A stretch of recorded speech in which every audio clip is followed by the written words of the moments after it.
यो हो हाम्रो भोटको कठिन बसाइ देख्न सक्नुहुन्छ तपाईहरुले, जहाँ हिउँ धेरै अत्याधिक मात्रामा परेर यो हाम्रो पुरै पालहरु चाहिँ पेला जस्तो भएको छ।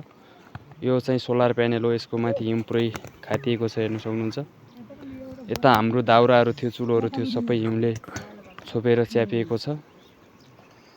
आज 7औं दिन भइसक्यो हिमपात पर्न लागेको। आज 7 दिन भयो हिउँ परेको परै छ। हेर्न सक्नुहुन्छ अब चाहिँ बिदेला जस्तो भएको छ, बादलहरु फाट्न लागेको छ मातिर।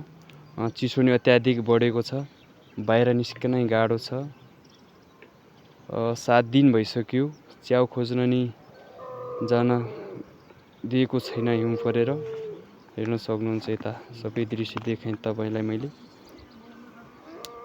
यता चाहिँ हाम्रो ब्रो हुनुहुन्छ, देख्न सक्नुहुन्छ चिसोमा थुरी गरेर बसिरहेको अवस्था छ। घाम लागिसकेपछि हिउँछिउँ निकालेर चुलोमा दाउरा हालेर आगो जोड्ने लागेका छन् भाइहरूले, हेर्न सक्नुहुन्छ। यता टोलीहरू यसो फोटो खिच्दै हुनुहुन्छ, भिडियोहरू बनाउँदै हुनुहुन्छ हिउँमा।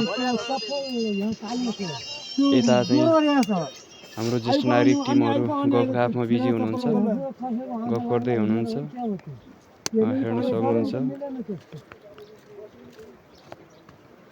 हिउँ खाली गरेर दाउराहरू हालेर भर्खरै आगो जोड्न लाग्नु भएको छ हाम्रो टोलीहरू। यता भिडियो लिँदै हुनुहुन्छ ज्येष्ठ नागरिकहरू, यता टोलीहरू फोटो खिच्दै हुनुहुन्छ। उहाँहरू चाहिँ उता हेर्न सक्नुहुन्छ। यो डोल्पाको भोट क्षेत्र जुन सागर भन्ने ठाउँ हो, 1 हप्ता भइसक्यो हिमपात परिराखेको छ। यो चाहिँ यारसम्म खोज्न जाँदा वनमा हेर्न सक्नुहुन्छ। खोज्दै हिमपात हुन सुरु भइसकेपछि अब डेरातिर झर्न लागेका छौँ हामीहरू र अब झर्ने।